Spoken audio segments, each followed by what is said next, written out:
शिष्य संवर्धिनी प्रतिष्ठानच्या संस्थापिका, कोल्हापूर जिल्हा सरचिटणीस भाजपा ॲडव्होकेट सौरमा फाटक यांच्या वतीनं कन्या व कुमार विद्यामंदिर दत्तवाड या शाळेत वह्या वाटप कार्यक्रम संपन्न झाला।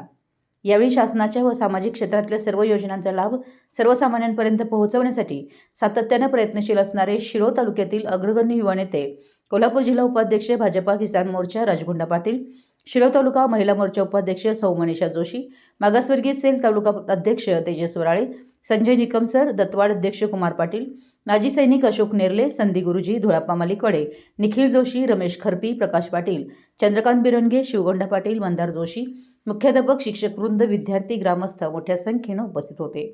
मराठी एस न्यूजसाठी दत्तवाडहून जहांगीर रनमली।